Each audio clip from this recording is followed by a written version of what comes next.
নমস্কাৰ বন্ধুসকল, ভিকাসী কটফাৰ্মৰ পৰা মই ললিত। বন্ধুসকল, আমাৰ ছাগলীবিলাক যেতিয়া হিতত আহে, মানে আমাৰ যিবিলাক নতুন চেউৰী আছে বা মানে মাইকী ছাগলী আছে, সেইবিলাক ছাগলী যেতিয়া আমাৰ হিতত আহে, হিতত অহাৰ পিছত আমাৰ পাঠাৰ দ্বাৰা আমি ক্ৰছ কৰাওঁ। কিন্তু ক্ৰছ কৰোৱাৰ পিছতো কি হয়, বাৰে বাৰে ছাগলীজনী আকৌ হিতত আহে। তাৰমানে বন্ধুসকল, ছাগলীজনী হিতত আহে কিন্তু ক্ৰছ কৰালে কনচেপ্ট নকৰে, মানে গৰ্ভধাৰণ কৰিব নোৱাৰে। এই বিষয়টোৰ ওপৰত ভিডিঅ' বনাবলৈ মোক কেইবাজনো কৈছিলে আৰু যোৱাকালিও মোক এজনে কমেণ্ট কৰিলে।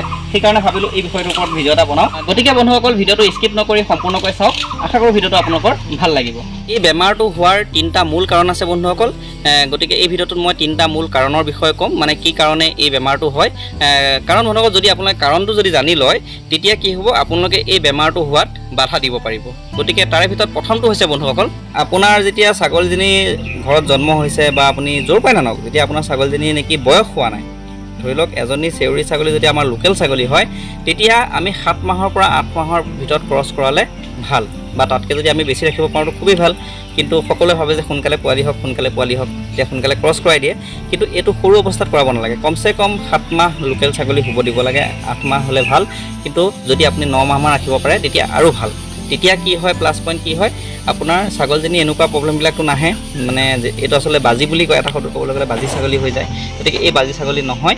আৰু দ্বিতীয়তে কি হয়, ছাগলীজনীৰ যিটো গ্ৰোথ আহিব লাগে, মানে ছাগলীজনীৰ জাত অনুসাৰে যিমানখিনি চাইজ হ'ব লাগে ছাগলীজনীৰ, সেইখিনি চাইজ হ'ব। কিন্তু আপুনি যদি খুব কম বয়সতে মানে ক্ৰছ কৰাই দিয়ে, তেতিয়া এনেকুৱা প্ৰব্লেমবিলাক আহিব, মানে বাজি হৈ যাব, মানে আপোনাৰ বাৰে বাৰে হিতত আহিব, ক্ৰছ কৰিলেও আপোনাৰ কনচেপ্ট নহ'ব। কিন্তু যদি আপুনি সেই বয়স হোৱাৰ পিছত কৰে, তেতিয়া এনেকুৱা প্ৰব্লেমো নাহে আৰু লগতে ছাগলীজনীৰ গ্ৰোথটো ধুনীয়া হ'ব। গতিকে এইটো এটা কাৰণ। আৰু যদি আপোনাৰ ডাঙৰ জাতৰ ছাগলী হয়, বিটেল হওক বা চিৰৈ হওক, তেনেকুৱা জাতৰ ছাগলীবিলাকক কমচে কম আপুনি 10ৰ পৰা 11 মাহতহে ক্ৰছ কৰাব। তাতকৈ মানে এবছৰ হ'লে বেছি ভাল। আৰু যদি আপোনালোকে 10ৰ পৰা 11 মাহতো কৰায়, তেতিয়া ইমান এটা অসুবিধা নহয়। কিন্তু এবছৰ হ'লে বেছি ভাল, তাতকৈ কমত সৰুতে নকৰাব। এতিয়া যেনেকৈ আমাৰ লোকেল ছাগলীবিলাক আছে, যদি ঘৰতে আমাৰ পাঠা থাকে, ভাল ব্ৰিডাৰ থাকে, তেতিয়া কি হয়, কেতিয়াবা আপোনাৰ 4 মাহতে ক্ৰছ কৰিব বিচাৰে, কেতিয়াবা 4 মাহ 5 মাহতে ক্ৰছ কৰিবলৈ বিচাৰে। আৰু ছাগলীজনীও কেতিয়াবা হিতত আহি যোৱা দেখা যায়, যদি আপোনাৰ খাদ্য পাতি ঠিকে থাকে। কেতিয়াবা লোকেল ছাগলী আহি যায়, 5 মাহত আপোনাৰ হিত আহি যায়। কিন্তু কি হয়, সেই সময়ত আপুনি পাঠাটোক ওচৰলৈ নিদিব, মানে ক্ৰছ কৰিবলৈ নিদিব। তেতিয়া আপোনালোকৰ এনেকুৱা প্ৰব্লেমবিলাক নাহে। কাৰণটো হৈছে, এতিয়া ধৰি লওক আপোনাৰ ঘৰত থকা যিটো ব্ৰিডাৰ আছে, যিটো পাঠা আছে, পাঠাটো ডাঙৰ ছাগলী, মানে জাতো ডাঙৰ বা ছাগলীটো ডাঙৰ আছে। কিন্তু সেই যিজনী ছাগলীক আপুনি ক্ৰছ কৰাইছে, মানে সৰু চেউৰী ছাগলীজনী, সেই ছাগলীজনীৰ সিমানখিনি চাইজ হোৱা নাই, মানে সকলো পিনৰ পৰা। নিশ্চয় কথাটো আপুনি বুজিব পাৰিছে যে ক্ৰছ যে কৰাব, ক্ৰছ কৰোৱাৰ সময়ত সেইখিনি ছাগলীজনীৰ চাইজ হোৱা নাই। গতিকে কি হ'ব, পাঠাটোৱে ক্ৰছ কৰিব বিচাৰিব কিন্তু ক্ৰছ কৰিব নোৱাৰিব। ফলত কি হয়, সেই জেগাকণত আপোনাৰ চৰ্বিটো বাঢ়ি যায়। যেতিয়া চৰ্বিটো বাঢ়ি যাব, বাঢ়ি যোৱাৰ ফলত কি হয়, ছাগলীজনী বাজি হৈ যায়। গতিকে তেনেকুৱা হ'বলৈ নিদিব। যেতিয়া আপোনাৰ সময় হ'ব, উচিত সময় হ'লে তেতিয়া কৰিব। 2 মাহ 3 মাহ আপোনাৰ দেৰি হ'লেও কোনো অসুবিধা নহয়। কাৰণ যদি কিবা কাৰণত বাজি হৈ যায়, আপোনাৰ ধৰি লওক আপুনি 20 to 30% আপোনাৰ বাজি নহ'বও পাৰে, কনচেপ্ট কৰি ল'ব পাৰে। সৰুতে যেতিয়া আপুনি কৰাব, তেতিয়া হয়তো বাই চান্স গাভিনী হৈও যাব পাৰে। কিন্তু হৈ গ'লেও কি হয়, আমাৰ ছাগলীজনী চাইজ নাহে। গতিকে চাইজটো মানে যিমানখিনি গ্ৰোথ আহিব লাগে সেইখিনি নাহে। গতিকে নকৰাটোৱে ভাল। আৰু যদি নহয়, তেতিয়া আপোনাৰ বাজি হৈ যায়। কাৰণ বাৰে বাৰে যেতিয়া ক্ৰছ কৰিবলৈ আপোনাৰ পাঠাটোৱে বিচাৰিব, কিন্তু ছাগলীজনীৰ চাইজটো সৰু হোৱাৰ কাৰণে যেতিয়া ক্ৰছ কৰিব নোৱাৰিব, তেতিয়া কি হয়, ছাগলীজনীৰ চৰ্বিটো বাঢ়ি যায়। আৰু বাঢ়ি যোৱাৰ ফলত ছাগলীজনী বাজি হৈ যায়। গতিকে এইটো এটা হৈ গ'ল কাৰণ। আৰু এটা কাৰণ হ'ব পাৰে বন্ধুসকল, যদি ধৰি লওক আমাৰ ছাগলীজনী আগত এবাৰ জগিছে, এবাৰ বা দুবাৰ জগিছে, কিন্তু জগাৰ পিছত যদি এনেকৈ হিতত আহিছে, আমি ক্ৰছ কৰাইছোঁ কিন্তু কনচেপ্ট কৰা নাই, মানে গৰ্ভধাৰণ কৰিব পৰা নাই। তাৰ কাৰণটো হ'ল বন্ধুসকল, যদি আমাৰ ছাগলীজনীক যিখিনি ভিটামিনৰ দৰকাৰ হৈছে, সেইখিনি যদি আমি উপযুক্ত পৰিমাণে নিদিওঁ, মানে ছাগলীজনীক যিখিনি খাদ্য, আমি যিখিনি ভিটামিন আমাৰ দৰকাৰ হয়, যিহেতুকে 16টা ভিটামিন ছাগলীজনীক দৰকাৰ হয়, সেই ভিটামিনখিনি সম্পূৰ্ণৰূপে যদি ছাগলীজনীয়ে নাপায় বা সেই ভিটামিনখিনি যদি অভাৱ হৈ থাকে, তেতিয়াও আপোনাৰ এনেকুৱা হ'ব পাৰে, মানে ছাগলীজনী হিতত আহিব কিন্তু আপুনি ক্ৰছ কৰালে ছাগলীজনীয়ে কনচেপ্ট নকৰে, মানে গৰ্ভধাৰণ কৰিব নোৱাৰে। হিতত আহি যায়, কিন্তু যেতিয়া আমি পাঠাৰ দ্বাৰা ক্ৰছ কৰাওঁ, তেতিয়া দেখিব যে 21 দিন বা 18 দিন, 21 দিন 22 দিনৰ পিছত আকৌ পুনৰ হিতত আহে। তাৰমানে ছাগলীজনী গৰ্ভধাৰণ কৰিব নোৱাৰে, কনচেপ্ট নকৰে। গতিকে এইটো এটা কাৰণ হ'ল। গতিকে আপোনালোকে সদায় চেষ্টা কৰিব যে ভাল ছাগলীজনীক খাদ্য দিবলৈ। কাৰণ ছাগলীজনী যেতিয়া সেইখিনি ভিটামিন পাব, সেইখিনি খাদ্য পাব, তেতিয়াহে ছাগলীজনীয়ে গৰ্ভধাৰণ কৰিবলৈ সক্ষম হ'ব।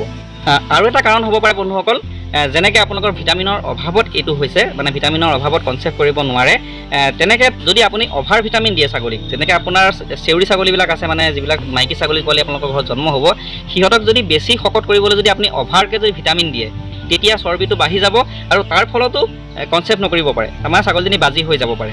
গতিকে কমো হ'ব নালাগে, বেছিও হ'ব নালাগে। সদায় এইবিলাক কথাৰ প্ৰতি খেয়াল কৰিব। মানে ফাৰ্মখনত আমি ছাকচেছ হ'বলৈ প্ৰতিটো কথাৰ প্ৰতি আমি লক্ষ্য কৰিব লাগিব, তেতিয়াহে আমি ছাকচেছ হ'ব পাৰিম। এতিয়া যদি ধৰি লওক মই কৈছোঁ প্ৰথম কম ভিটামিন হ'লে কি প্ৰব্লেম হয়, এই কাৰণটো হ'ব পাৰে। কিন্তু যদি আপোনাৰ ভিটামিন অভাৰ দি দিয়ে বা বহুত আপুনি মাইকী ছাগলী যদি বেছিকৈ চাউল খুৱায়, বেছিকৈ যদি ভাত খুৱায়, ভাত বেছি খোৱাটো খুবেই বেয়া। যদি বেছিকৈ ভাত খুৱায়, বেলেগক খোৱালে অন্ততঃ মাইকী ছাগলীক নোখোৱাব। আৰু যেনেকৈ মাল্টিভিটামিন বা ইউটিউবত বিভিন্ন ধৰণৰ ভিটামিনৰ কথাবোৰ পাই পেলাই যদি আপুনি পটাপট আনি ভিটামিনবিলাক আপুনি বেছিকৈ মাইকী ছাগলীবিলাকক খুৱাই দিয়ে, তেতিয়াও আপোনাৰ ক্ষতি হ'ব পাৰে। ছাগলীজনীৰ স্বাস্থ্যটোতো আহিব, ধুনীয়া গ্ৰোথ কৰিব, কিন্তু তাই মানে চৰ্বিটো বাঢ়ি যোৱাৰ ফলত তাই গৰ্ভধাৰণ কৰিব নোৱাৰিব। তাৰমানে তাই গৰ্ভাশয়ত যেতিয়া চৰ্বিটো বাঢ়ি যাব, তেতিয়া তাই গৰ্ভধাৰণ কৰিবলৈ সক্ষম নহ'ব। গতিকে এইবিলাক কথাৰ প্ৰতি খুবেই ধ্যান দিব লাগে। গতিকে বন্ধুসকল, এইবিলাকেই হ'ল কাৰণ, এইকেইটা হ'ল মূল কাৰণ, আৰু বেলেগ ধৰণৰ কিবা কাৰণ সৰু সুৰা থাকিব পাৰে, কিন্তু এইকেইটা যিকেইটা মই ক'লোঁ, এইকেইটা একদম মূল কাৰণ ছাগলী বাজি হোৱা। তাৰমানে হিতত আহিলে ক্ৰছ কৰিলেও কনচেপ্ট নকৰা কাৰণটো হ'ল এইবিলাক। গতিকে এইবিলাক কথাৰ প্ৰতি আপোনালোকে ধ্যান দিব। মানে এটা কথা আপোনালোকে খেয়াল কৰিব, যদি আপোনাৰ ঘৰত পাঠা ছাগলী আছে, তেতিয়া আপুনি পাঠা ছাগলীটোক সদায় বান্ধি ৰাখিব। মই আগতো আপোনালোকক কৈছোঁ, ছাগলীটোক সদায় বান্ধি ৰাখিব। তেতিয়া কি হ'ব, ছাগলীটো যেতিয়া আপুনি বান্ধি ৰাখিব, তেতিয়া পাঠা ছাগলীটোৱে ইচ্ছামতে সেই মাইকী ছাগলীৰ ওচৰলৈ যাব নোৱাৰিব। তেতিয়া পাঠা ছাগলীটোৰ কাৰণেও ভাল, আৰু আমাৰ ফাৰ্মখনৰ যিবিলাক উঠি অহা পোৱালি সিহঁতৰ কাৰণেও ভাল, আৰু গাভিনী ছাগলীৰ কাৰণেও ভাল। কাৰণ পাঠাটো থাকিলে গাভিনী ছাগলী যদি খোজ মাৰি দিয়ে, তেতিয়াও আপোনাৰ অসুবিধা, কাৰণ আপোনাৰ বিনাশ কৰিব পাৰে, গৰ্ভত থকা পোৱালিবিলাক নষ্ট হৈ যাব পাৰে।